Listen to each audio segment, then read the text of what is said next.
The lab stood isolated on the outskirts of a forgotten industrial park, shielded by a thick forest that had long reclaimed the ruins of factories and warehouses. The trees leaned in around the building, casting elongated shadows under a bleak, overcast sky. Inside, under the sterile, dim lights of the lab, Revita loomed, a towering device of metal, wires, and dark glass panels that held the promise of an unthinkable power. It hummed, a low, constant vibration that resonated through the floor, as if it were some sleeping leviathan ready to awaken. A small team of scientists surrounded the machine, watching it with awe and a quiet, almost reverent fear. They were led by Dr. Ellen Park, a respected ecologist known for her fierce commitment to restoring the Earth's natural balance. Dr. Park's hair was streaked with gray, her skin marked by long hours spent under harsh laboratory lights. Her colleagues often joked that her pulse probably synced with the frequency of the machine, given the years she had devoted to its creation. Revita was her life's work, an ambitious attempt to undo the relentless damage humanity had inflicted on the environment. The vision for Revita had been simple, at least on paper. It would be a device capable of reinstating lost biodiversity. For years, the team had pored over ancient DNA samples, each fragment of genetic code a memory of a time when the Earth had been lush and teeming with life. Using groundbreaking advancements in synthetic biology, they had programmed Revita to extract these DNA sequences from the soil, reconstruct extinct species, and release them back into the world. It was an audacious dream, a return to Eden. They had imagined landscapes alive with creatures long gone, forests thick with species that hadn't existed for millennia. The machine itself was a marvel of technology and biology intertwined, yet void of anything resembling artificial intelligence or decision-making capability. They had deliberately kept it simple, like a powerful tool without autonomy. It had no consciousness, only a mandate to bring life back to Earth. Revita was designed to be as straightforward as possible. Dr. Park had insisted on this, so it would act solely on the team's commands and nothing more. It was, in her words, a scalpel, not a sword. But on the eve of the first activation, a strange tension had settled over the team. They whispered among themselves about the power they wielded, about the unforeseen consequences of reintroducing species that had vanished centuries or even millennia ago. Dr. Park dismissed these concerns, assuring her colleagues that they had accounted for every variable. But a small voice within her whispered otherwise. There were still so many unknowns, so many risks lurking in the gaps of their knowledge. The team assembled in front of the control panel, their breaths fogging up the cold air of the lab as they watched Dr. Park input the final command sequence. Her fingers hovered over the console for a moment, hesitation flickering in her eyes, before she pressed the button that would activate Revita. The machine roared to life, a deep, thrumming sound that resonated through the entire building. Lights flashed along its surface, pulsing with energy. The team watched in awe, their initial apprehension dissolving into excitement as they saw Revita at work for the first time. Beneath the lab's steel floor, layers of dormant soil began to shift, as if stirred by an unseen hand. Then they saw it. Tiny green shoots pushing up through the soil in rapid succession, a carpet of ancient ferns and grasses unfurling before their eyes. A cheer went up among the scientists. They had done it. The soil bloomed with life, the tendrils of plants curling towards the lights above, the air filled with a smell they hadn't anticipated, a rich, earthy scent, like rain on fresh moss. Dr. Park felt a swell of pride and relief, the tension in her shoulders easing as she allowed herself to believe they had succeeded. But then, Revita emitted a sound that none of them had heard before, a low, grinding whir, almost like a heartbeat. The lights on the device flickered erratically, and the hum of energy grew louder, more insistent. Dr. Park frowned, her hand hovering over the console as she watched the readings spike, numbers scrolling rapidly across the monitor in chaotic patterns. Is that normal?" one of the technicians asked, his voice tinged with nervous laughter. "It's just recalibrating," Dr. Park said, though she could feel a cold knot of unease forming in her stomach. They had meticulously tested Revita's systems over and over, accounting for every potential malfunction, every possible error. Yet now it felt as if the machine was moving with a purpose of its own, responding to something beyond their control. Then it happened. The plants continued to grow, but something else began to emerge from the soil, something that made the scientists freeze in horror. Bones, small at first, scattered fragments of creatures long dead, twisted and reshaped by the Earth's pressure. But soon the bones grew larger, forming vertebrae, ribs, skulls. Sinews began to stretch and pulse over them, muscle and skin weaving themselves together in a grotesque reassembly. In a matter of seconds, towering, hulking shapes began to take form, creatures they recognized from the annals of paleontology and the halls of natural history museums.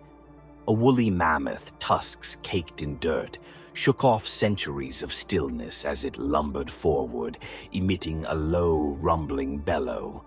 Saber-toothed cats prowled at the edges of the lab, their amber eyes glinting with a feral intelligence that chilled the team to their cores.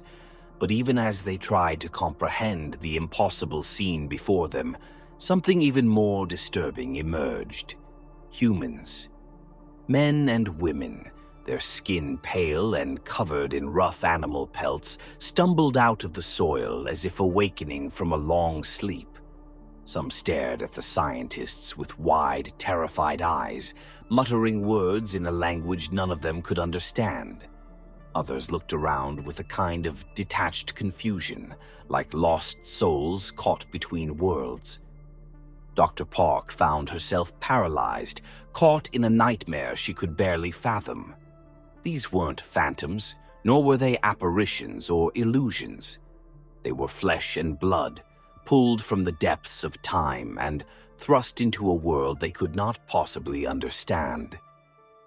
A silence fell over the lab as the scientists stared at their unintended creations.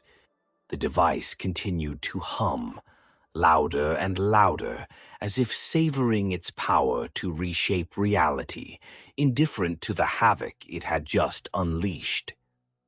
Panic rippled through the team, the initial excitement now drowned beneath a tidal wave of dread. Dr. Park took a shaky step back, her mind racing as she struggled to understand what had gone wrong. This wasn't how it was supposed to be. They had only intended to revive plants, perhaps small animals to support an ecosystem. But this was a violation of the very laws of nature, a breach of time and life that defied all logic. "Shut it down," someone whispered, breaking the silence. But Dr. Park could only stare at Revita, transfixed as it pulsed with energy. It seemed to hum louder, its lights flashing with a new intensity, almost as if it were aware of their fear. The machine was supposed to be a simple tool, but now as they looked upon the impossible life forms emerging from its depths, a horrifying thought settled over them. Revita was more than a device.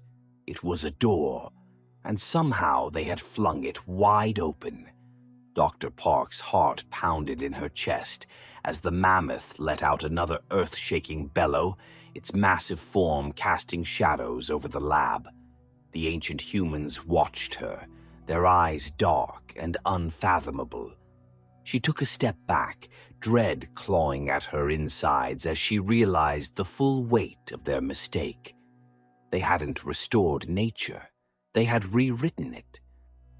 The lab had become a cage, its sterile, cold surfaces transformed into an eerie backdrop for creatures that should never have existed in this time.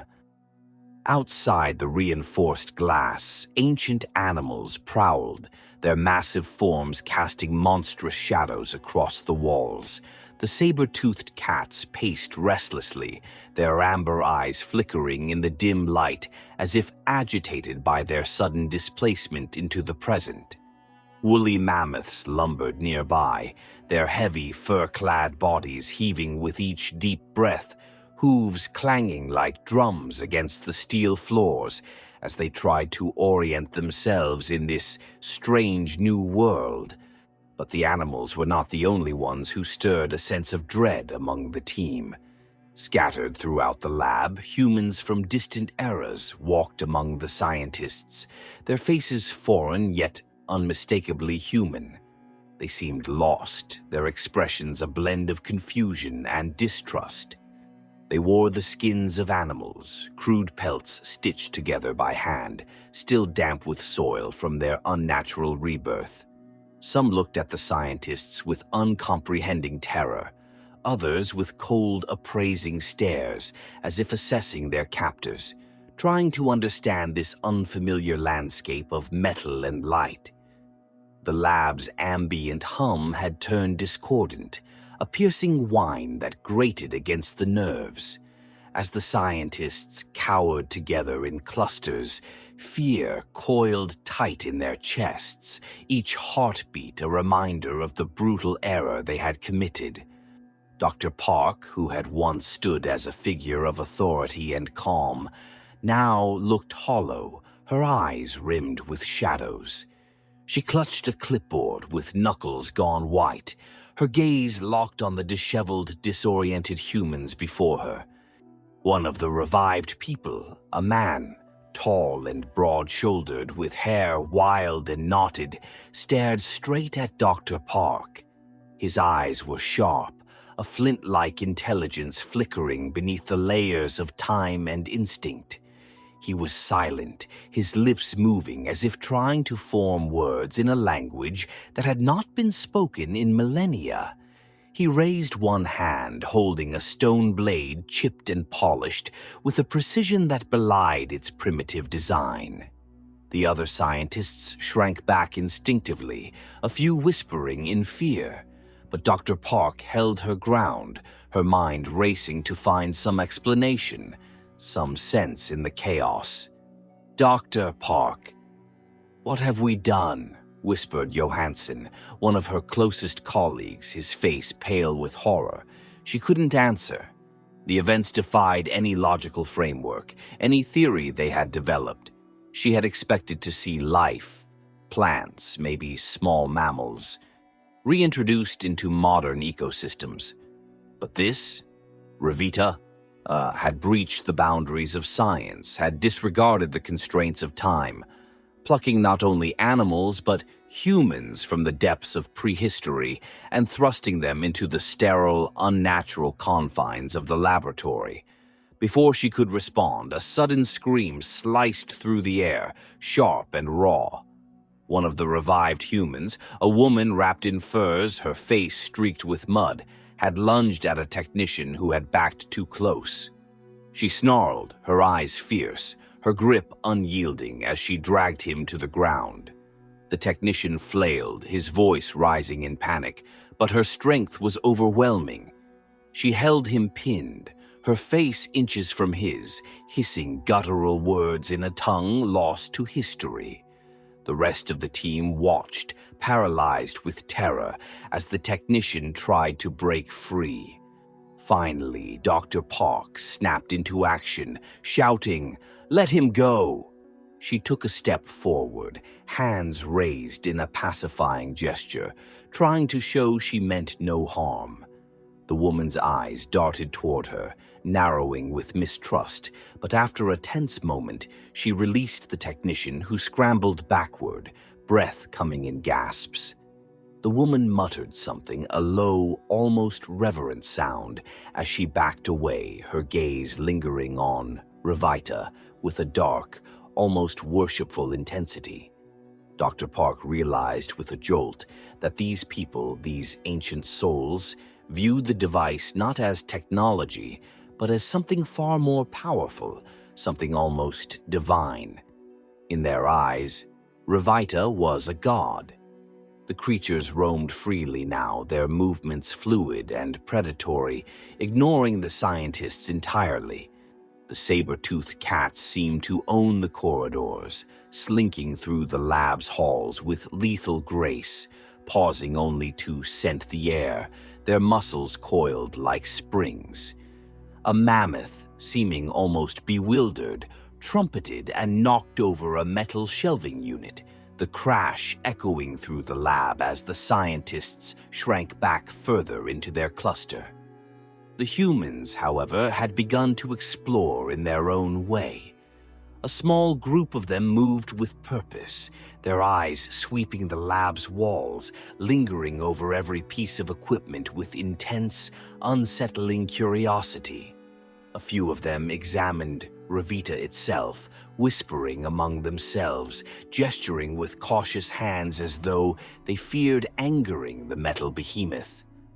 One of the revived humans, a young man with piercing blue eyes and a face marked by ritual scars, seemed especially drawn to Revita.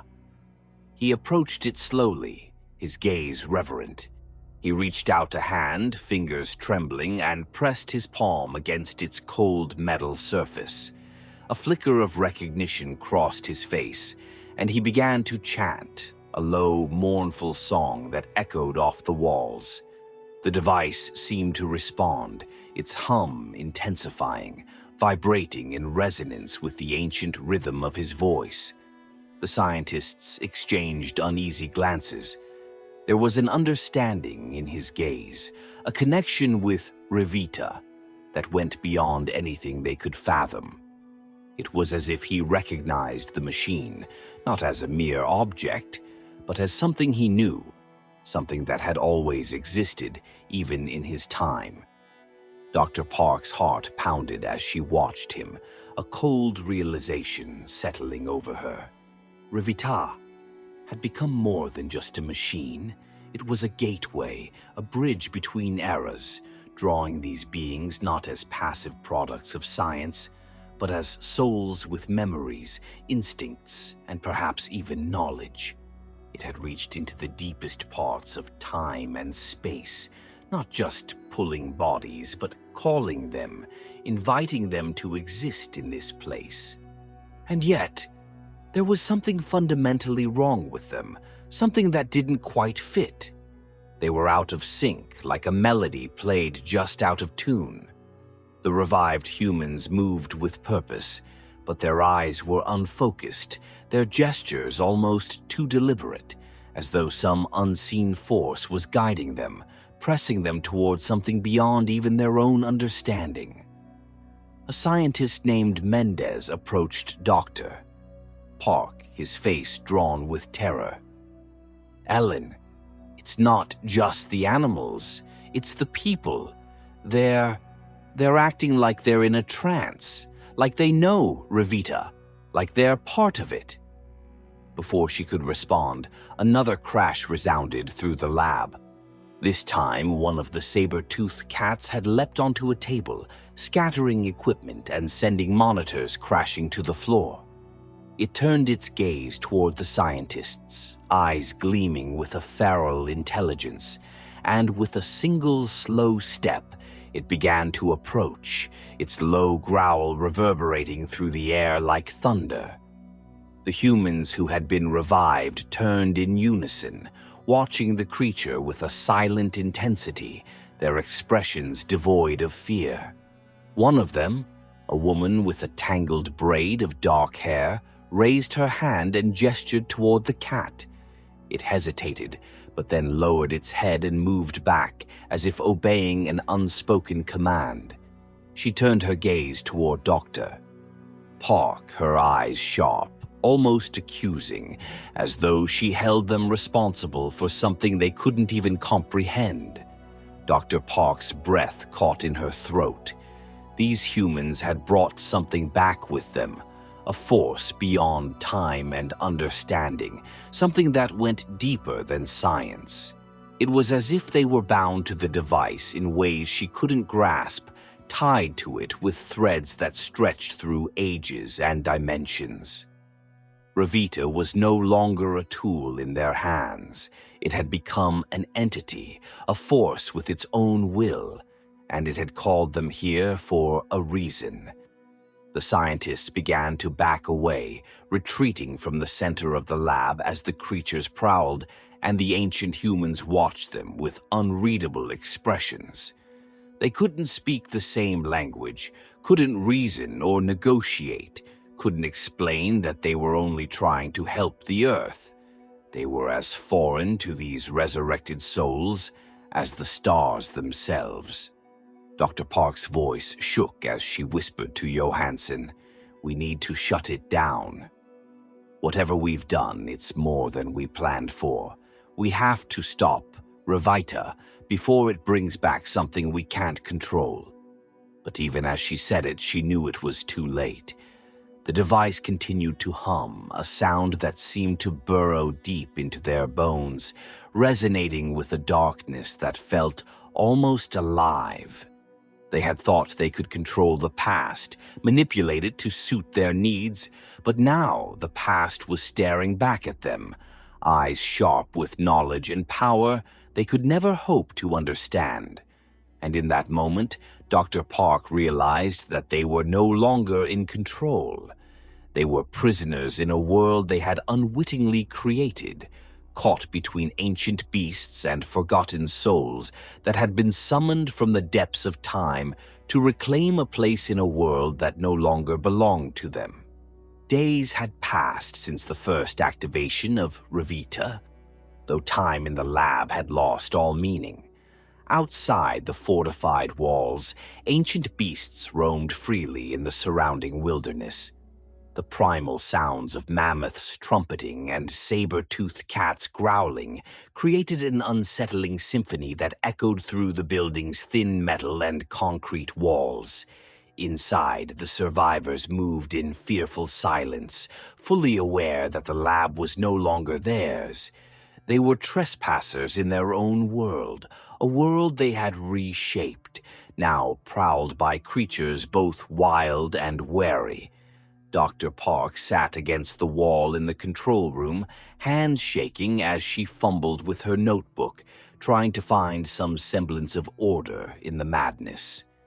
She scratched fragmented observations onto the page, but the words felt hollow, devoid of reason or hope. She glanced up at her team, what remained of them anyway. Johansson was gone, taken by one of the saber-toothed cats 2 nights ago after he ventured out in search of supplies. They hadn't heard him scream, only the sickening silence that followed the distant, guttural sounds of feeding. Now only a handful of scientists remained, scattered in hiding throughout the lab. Paranoia had taken root among them, a creeping sensation that tinged every shadow with menace, every sound with a hint of malice.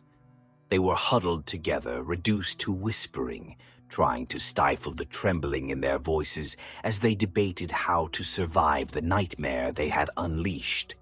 Outside the control room's thick glass, the revived humans moved through the lab with a new confidence, an unsettling purpose. They no longer gazed in wonder or confusion at the sterile metal walls, the flickering lights, or the cryptic technology. They had adapted, or rather, they had taken control.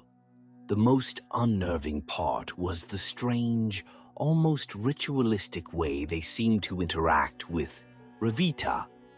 They congregated around it, their fingers tracing ancient symbols across its surface, their voices murmuring in languages lost to time.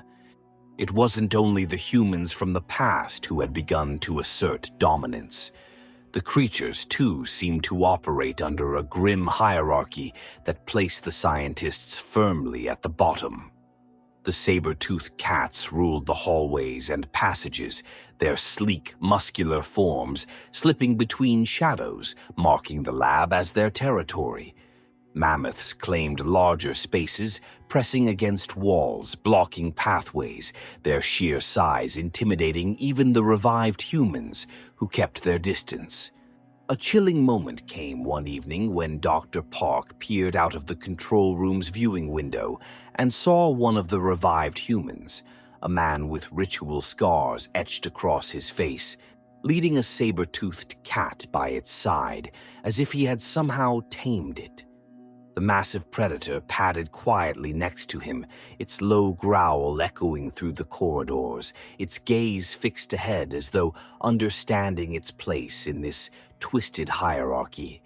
The scarred man carried himself like a leader, his eyes sharp and knowing, each step deliberate, as if he owned the building.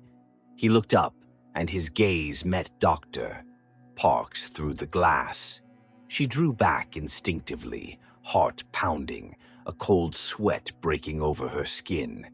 There was intelligence in his eyes, an awareness that transcended the barriers of time and language, a shared understanding that felt ancient and absolute. He knew she was watching, and his look conveyed a single chilling message.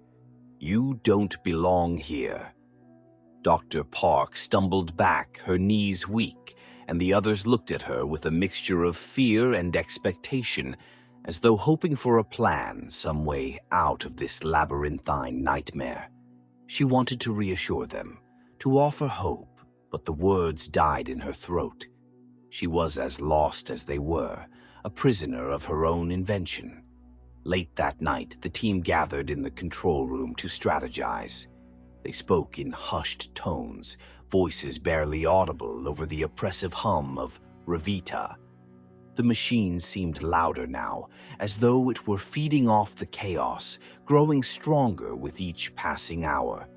"We need to shut it down," Mendez whispered, his eyes wide with desperation. "It's the only way to stop this. If we kill the power, maybe they'll disappear or dissolve back into whatever twisted place they came from." Dr. Park looked at him, and in her heart she wanted to agree.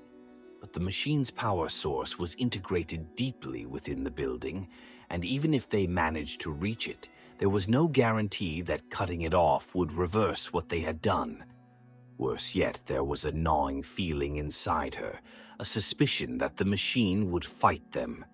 It was just a device, she reminded herself, a tool without thought or purpose, beyond what they had programmed into it. But what if it had become more? Before she could respond, another scream pierced the silence. This time it came from deeper within the lab. One of the revived humans, a woman clad in furs, her hair tangled and matted with dirt, had cornered one of the technicians, her eyes alight with an unnerving, almost feral glee. She lunged at him with a sharp stone blade, her movements fluid and predatory, slicing through the air with brutal precision. The man stumbled back, arms flailing, but she moved with a hunter's grace, closing in on him as though she were simply hunting prey. The scientists looked away, paralyzed by fear, unwilling to intervene. When the attack ended, the woman wiped the blade clean, her gaze cold and detached, as though she had merely fulfilled a duty. She turned and walked away, disappearing into the shadows, her figure melting into the darkness. That night, the scientists barricaded themselves in the control room, their minds reeling with terror and exhaustion. They tried to sleep, but every sound, every creak and shuffle from the corridors sent them bolt upright, their nerves frayed to the breaking point. As the hours crept by, their fear transformed into something darker. Despair. Dr. Park had once believed in humanity's power to restore, to heal the Earth. Now she watched her ideals disintegrate in the face of a grim new reality. They had dreamed of saving a world they had devastated, of reversing the march of extinction. But instead, they had resurrected a past that wanted no part in their future, a past that thrived on its own brutal laws, its own primal order. The humans and beasts continued to roam the lab with newfound purpose, their roles solidified, a hierarchy firmly established. The ancient humans had taken Revita as their altar, gathering around it each morning, chanting in their lost languages, their eyes closed in reverence. It was as though the machine had bestowed upon them an understanding, a communion with forces beyond time itself. In the days that followed, the remaining scientists became prisoners in their own facility, reduced to hiding in locked rooms, rationing what little food they had left. Dr. Park knew that they couldn't survive like this much longer. The lab had become an ecosystem with them as the weakest members, prey to both beast and man. The revived humans seemed to be following some silent directive, some ancient code that bound them to the machine. They were guardians of Revita, and they would not tolerate intruders. One night, Dr. Park made a decision. They had to try one last time to disable the machine.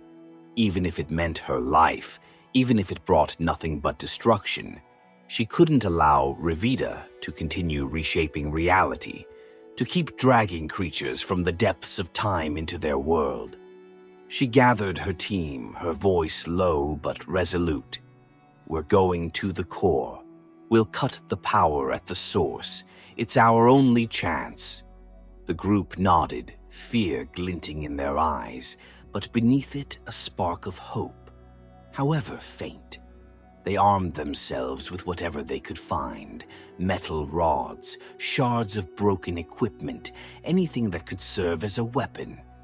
Together they crept through the dimly lit corridors, every sound amplified in the silence, every step laden with dread.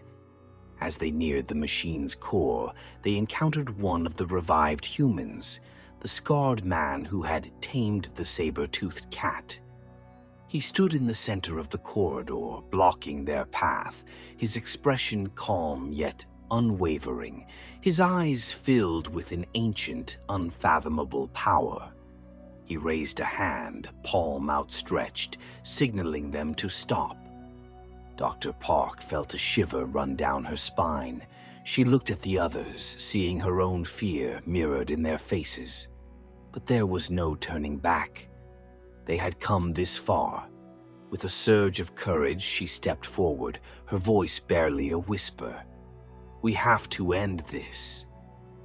The man's expression didn't change. He simply nodded, a flicker of understanding in his gaze, as though he knew what she intended. But instead of stepping aside, he knelt, bowing his head in a gesture of solemn acceptance. The corridor filled with shadows as more of the revived humans appeared, silent and still, watching them with expressions that were neither hostile nor welcoming, only watchful, as though bearing witness to something inevitable. Dr. Park's hands trembled as she walked past them, the weight of their gaze pressing down on her. She knew in her heart that she had been judged. They weren't merely humans from the past. They were guardians of something she couldn't understand, protectors of a world that did not belong to her. She felt as though she were an intruder in her own life, a ghost in a reality that had left her behind. And as they reached Revita's core, Dr. Park felt a chill that went deeper than fear, deeper than dread. She wasn't fighting to save the present, she realized. She was fighting to survive in a world that had been reclaimed by forces older, stronger, and far more ruthless than she could ever comprehend. They cut the power, and the world plunged into darkness. The darkness enveloped them completely, thick and consuming. The hum of Revita died abruptly, plunging the lab into a silence so absolute it was almost suffocating. Dr. Park and her remaining colleagues stood in the pitch-black hallway, the air tense and heavy, each breath shallow as they strained to hear any sign of movement in the darkness. Their only light came from the faint glow of emergency exit signs, casting the walls in dim red hues that flickered like dying embers. For a moment there was only silence, an eerie, reverent silence as though the very air held its breath. Then the wails began. The revived creatures, both beasts and humans, filled the corridors with mournful, guttural cries. Their howls reverberated through the walls, each sound charged with an anguish that defied comprehension. It was as if Revita had tethered them to this world, had breathed life into them only to abandon them in the darkness. Dr. Park clutched her makeshift weapon, a rusted metal rod, her heart pounding with an overwhelming mix of fear and sorrow. She had brought them here. She had summoned them into a reality where they didn't belong, and now she was the one tearing them away. A low rumble echoed through the hall as one of the mammoths bellowed, its heavy body crashing into a wall somewhere nearby. Dr. Park felt a pang of regret, so profound it seemed to hollow her out. These creatures, once mighty rulers of their world, had been reduced to lost, frightened beings, caught between past and present with no sense of purpose. She took a breath, her hands trembling, and fought to steady herself. "Stay close," she whispered to the others, though her voice was barely audible over the distant sounds of creatures stumbling in the darkness. "We just need to reach the exit." Her words were hopeful, but in her heart, she knew their chances were dwindling. Revita's power had surged through every corner of this lab, spilling its influence beyond the walls and into the very fabric of the earth around them. Shutting it down may have severed the machine's connection, but they were still trapped in the world it had created, a world where ancient instincts ruled, and they were the intruders. The group began to inch down the corridor, each step echoing in the silence, their breathing labored as they navigated the oppressive dark. Shadows flickered around them, and every sound, every scrape of metal, every distant growl sent jolts of terror through their bodies. But they pressed on, their minds numb with dread, knowing that the only choice was to keep moving or die where they stood. As they rounded a corner, the emergency lights sputtered, casting brief flashes of crimson that illuminated a figure ahead. It was one of the revived humans, a man with deep-set eyes and a weathered face marked by scars that told stories of survival and loss. He stood still, gazing at them with an expression that was neither hostile nor friendly, but hauntingly resigned.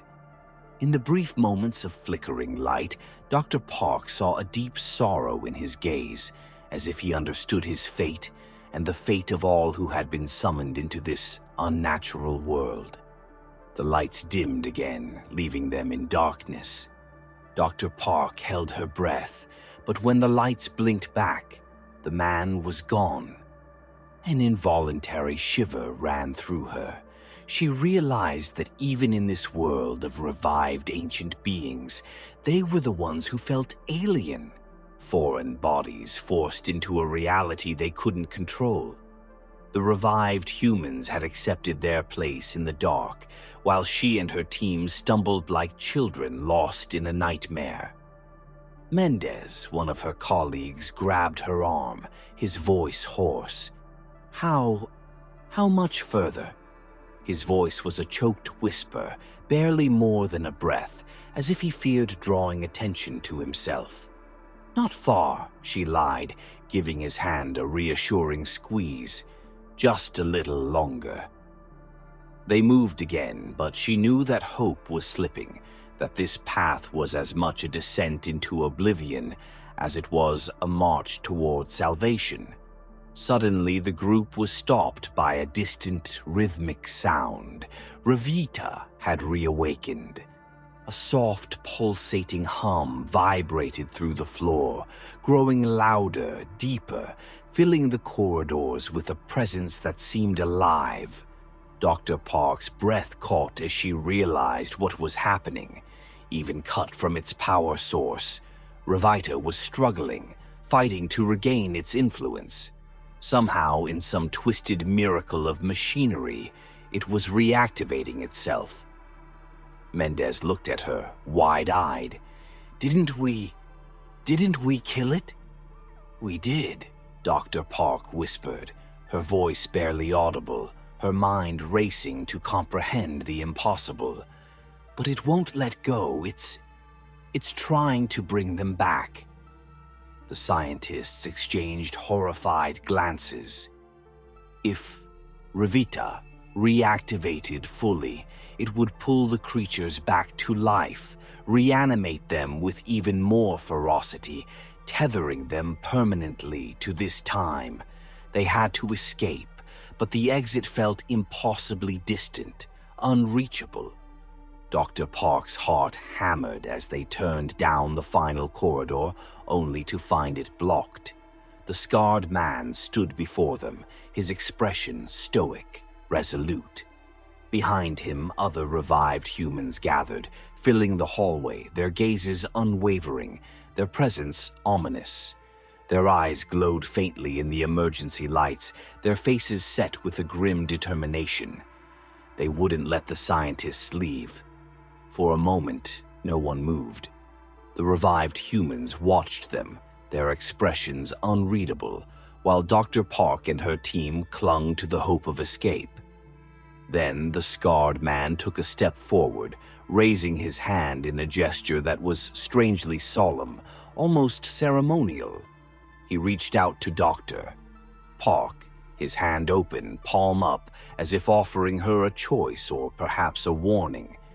She took a slow, shuddering breath. She understood now. They were not merely being hunted, they were being judged. The revived humans were reclaiming the world that had once been theirs, asserting their place in the natural order that Revita had fractured. They had become both guardians and executioners, determined to restore the balance. Mendez broke the silence, his voice desperate. What do they want?" Dr. Park's voice trembled. "To correct what we've done." As if in response, the scarred man's hand closed into a fist, and the ancient humans stepped forward, their movements deliberate, final. The team backed away, but there was nowhere left to run. They were trapped, hemmed in by a world that no longer belonged to them. But just as despair settled over her, Dr. Park felt a strange sense of acceptance. She had created Revita to restore nature, to undo the scars left by humanity's greed. Now that same vision had become her undoing. She had underestimated the past, had failed to respect the ancient forces she had tampered with, and here, in the cold, dark corridors of her creation, she would pay the price. As the revived humans closed in, Dr. Park lowered her weapon. She met the scarred man's gaze, her mind a whirl of regret and resignation. She felt the weight of her mistakes settle over her like a shroud, pressing her into stillness. She had made her choice, and now she would face the consequences. The emergency lights flickered one last time, casting fleeting shadows that twisted and distorted across the walls. In the last moments before darkness claimed them, Dr. Park looked into the eyes of the scarred man, who seemed to gaze back with a profound, ancient understanding, as though he knew everything that had come before and everything that would follow. The past and present collided in that shared gaze, the weight of 1,000 lost lifetimes settling between them. The lights went out completely, and in the consuming silence she heard the hum of Revita surge one final time, like the heartbeat of a world she had only begun to understand. Then, silence. A silence so vast, so complete, that it swallowed them all, leaving nothing but darkness. Somewhere beyond the walls, beyond the lab, life continued to stir. The creatures she had brought back, the souls who had reclaimed their place, a world restored to its brutal, unbreakable roots. And in that darkness, in that final breath, Dr. Park understood the truth. Nature had no need for redemption, only survival. She had reached beyond the limits of time, and in doing so she had found what lay on the other side, an ancient world that would live on, unbound by human hands. The lab lay still, a hollow shell, the pulse of Revita, faded to nothingness, its purpose fulfilled in silence and shadow.